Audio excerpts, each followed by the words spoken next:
بسم اللہ الرحمن الرحیم۔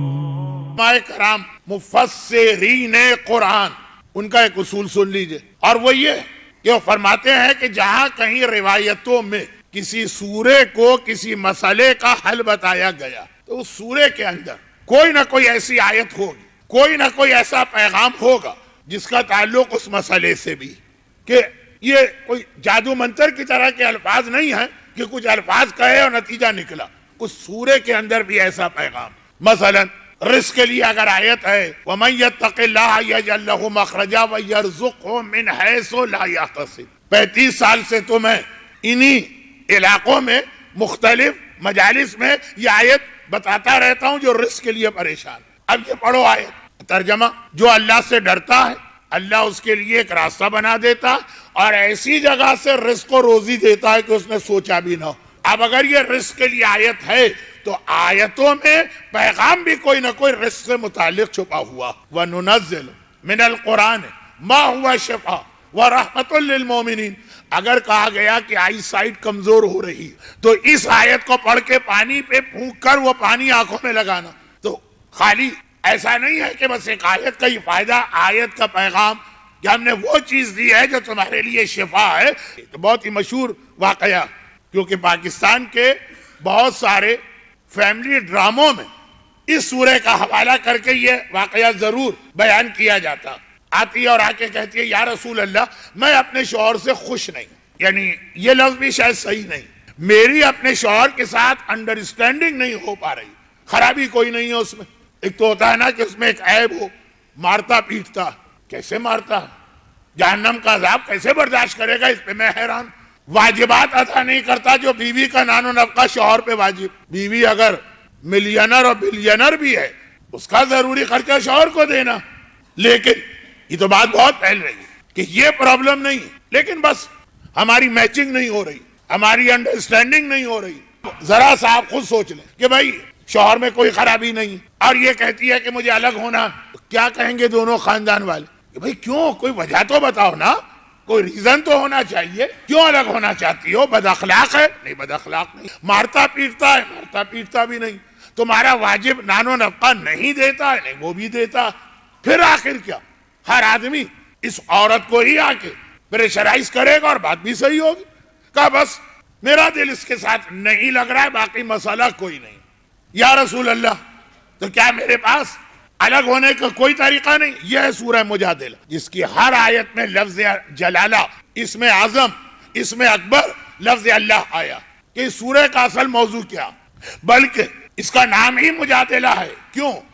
اس میں شوہر اور بیوی کے اختلاف کا تذکرہ کیا اور اس کے اندر ازدواجی زندگی، اب آج کل انگریزی زیادہ پسند کی جاتی، تو جو اسلام کی فیملی لائف اس کی اہمیت اس سورے میں بیان کی گئی۔ ہر بگڑے ہوئے کام کو بناتا ہے یہ سورہ۔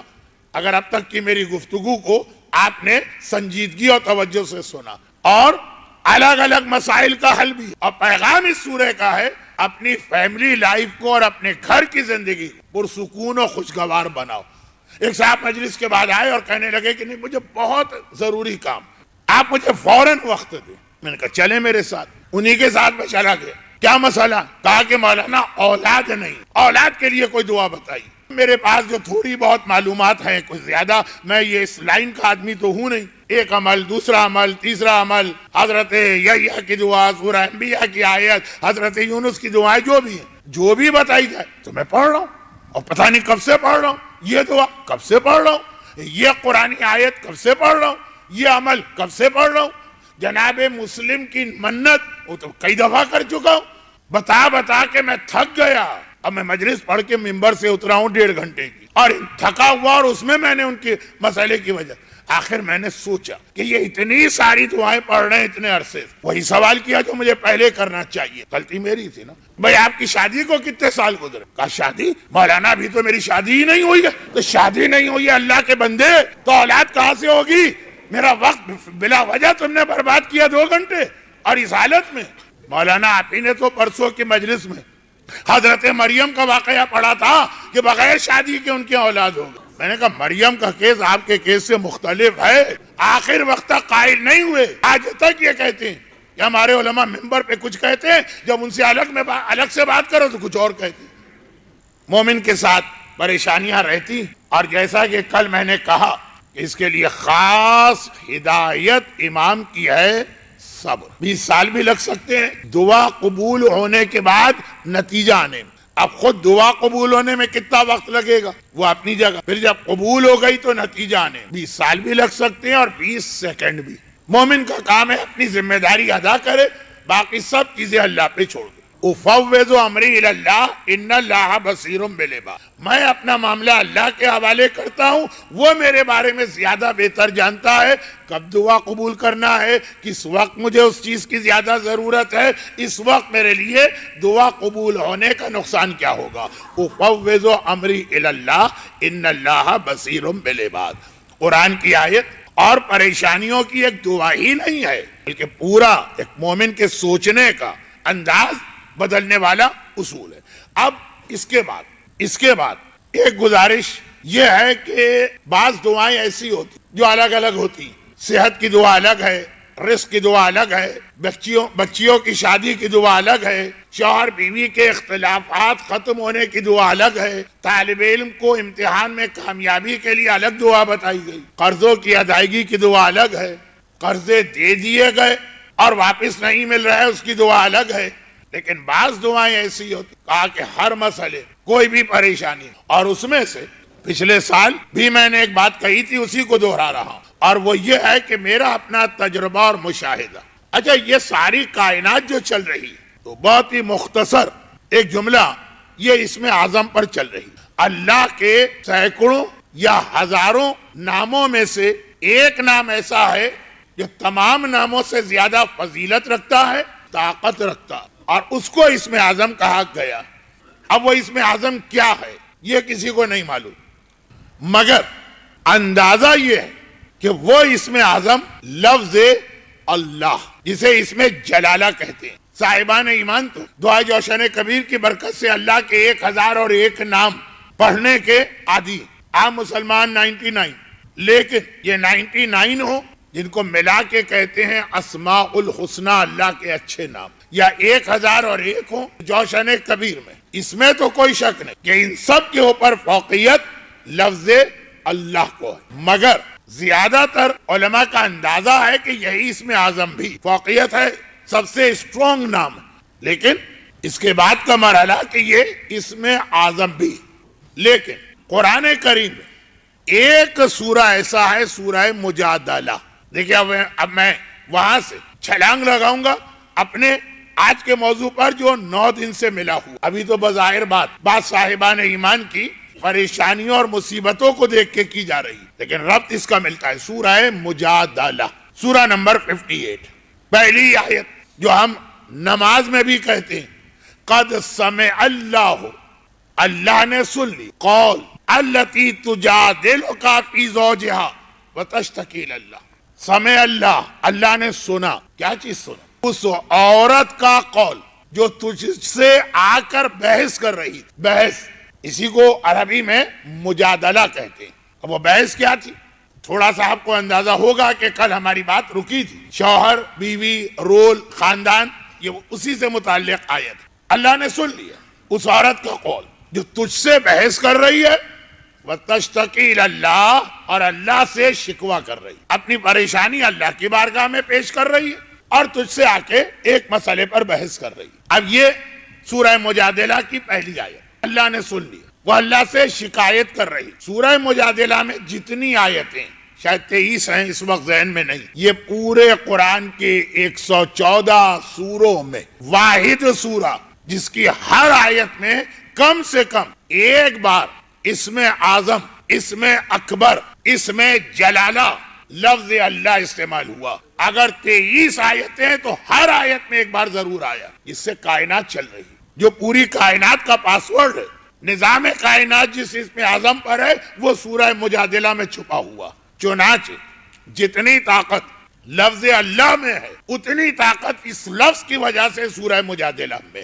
اور سورہ توحید موضوع ہی اس کا اللہ کی وحدانیت کو ثابت کرنا، قل هو اللہ احد، اللہ کا لفظ ایک ہی بار آیا۔ سورہ حمد ہر آیت میں لفظ اللہ نہیں آیا۔ سورہ یاسین قلب قرآن، سورہ رحمان عروس قرآن، سورہ فجر، سورہ امام حسین، کہیں بھی آپ کو یہ خصوصیت نہیں ملے گی۔ چنانچہ تجربہ بھی ہے اور روایتوں میں اشارہ بھی کہ یہ سورہ ان دعاؤں میں سے ایک ہے جو کسی ایک خاص مسئلے کے لیے نہیں، ہر مسئلہ، چاہے اولاد کا ہو، چاہے روزی کا ہو، چاہے صحت کا ہو، اور چاہے کوئی بھی ہو، وقت نہیں ہے کہ میں مزید تفصیل میں جاؤں۔ روزانہ ایک مرتبہ اس سورہ کی تلاوت اگر واقعاً آپ کے پاس کوئی مسئلہ ہو، لیکن دو چیزیں خاص ذہن میں رکھیے گا۔ نمبر ایک، زندگی کا کوئی بھی مسئلہ ہو اور دوسری دعاؤں سے حل نہ ہو رہا، پھر آئیے اس پر۔ اور نمبر دو، جو ایک خاص پریشانی لوگوں نے دیکھی ہوگی، اس کے لیے تو خاص طور پہ پہلے دن سے ہی سورہ مجادلہ، دو سورے ہیں، لیکن چونکہ اس سال واٹس ایپ پر میرا ایک کلپ بہت چلا جس میں ایک سورے کا ذکر آ گیا، تو میں آپ کا وقت ان معنوں میں ضائع نہیں کرنا چاہتا کہ بہت سنی ہوئی بات۔ اسی سال ابھی دو سورے جو ایک مسئلے کے لیے پہلے سے، جملہ ملائیے پچھلے جملے سے، کہ سورہ مجادلہ باقی مسائل کے لیے اس وقت پڑھیں جب باقی دعائیں کام نہیں دے رہی، مگر ایک مسئلہ ایسا کہ وہ آغاز ہی وہاں پہ سورہ مجادلہ یا سورہ علم نشرہ سے کرنا، وہ کیا ہے؟ بعض لوگوں کا یہ تجربہ ہوگا کہ یا تو ان کی پوری زندگی میں ایک پریشانی یہ ہوتی ہے، اور یا پھر یہ کہ کچھ عرصے کے لیے ٹیمپریری، کہ جس کام میں وہ ہاتھ ڈالیں وہ کام بننے لگتا ہے، ہونے لگتا ہے، ایسا لگتا ہے کہ بس ہمیں کامیابی ہونے والی، آخر میں جا کے گڑبڑ ہو جاتی ہے۔ ایک تو ہے نا کہ آپ نے کام میں ہاتھ ڈالا، شروع سے ہی کام نہیں بن پا رہا، ایک ہے کہ نہیں، یہ میں نے کہا یہ بعض لوگوں کو تجربہ ہوگا کہ یا تو ان کی ساری زندگی ایسی گزری، یا یہ کہ بیچ کا کچھ عرصہ 5 سال 2 سال 8 سال، وہ مسئلہ یہ نہیں ہے کہ اولاد نہیں، مسئلہ یہ نہیں ہے کہ رزق نہیں، مسئلہ یہ ہے کہ جس کام میں ہاتھ ڈالتے کام بنتا نظر آتا، اور ایسا لگتا ہے کہ بہت اچھا جا رہا ہے، جب نتیجہ نکلنے والا عین وقت پہ جا کے معاملہ بگڑ گیا۔ 1 ہو 2 ہو 5 ہو کیس، تو آدمی اس کو اتفاق سمجھ سکتا۔ یہ بھی ایک، ہر ایک کو یہ پریشانی نہیں ہے، لیکن جن کو ہے وہ میری بات سمجھ رہے ہیں۔ مثلا اس حوالے سے جو سب سے زیادہ مثال، سب سے واضح مثال میں دے سکتا ہوں وہ یہ کہ بچی شادی کی عمر ہو گئی، اب اس کی شادی والدین فکر کر رہے ہیں، تو اب ایک تو یہ ہے کہ رشتے آتے ہی نہیں، وہ کیس سورہ مجادلہ نہیں۔ ایک ہے کہ آتے ہیں، آنے والے دیکھتے ہیں اور پسند بھی کرتے ہیں، خاندان میں میچنگ بھی ہو رہی، بس ایسا لگتا ہے کہ بس ان قریب یہ ساری بات طے پا جائے گی، پھر پلٹ کے نہیں آئے۔ ایک نہیں کئی مرتبہ ایسا اتفاق ہوا۔ ایک تو یہ ہے نا کہ وہ آئے پہلے ہی دن، پہلی ہی نشست، ان کو پسند نہیں آیا رشتہ، کسی بھی وجہ سے لڑکی نہیں چاہیے، چلے گئے، وہ ایک الگ کیس ہے۔ وہ پھر سورہ احزاب ہے، وہ پھر سورہ مریم ہے، وہ پھر سورہ طارق۔ ایک ہے کہ نہیں، رشتے بہت آتے ہیں اور بات آگے بڑھتی بھی ہے، وہ خالی ناشتہ کرنے والے اور خالی پیسٹریاں کھانے والے اور خالی چائے پینے والے نہیں، سیریس لوگ آتے ہیں، لیکن پتہ نہیں کیا ہوتا ہے آخر میں، ایک دم سے معاملہ ٹوٹ گیا۔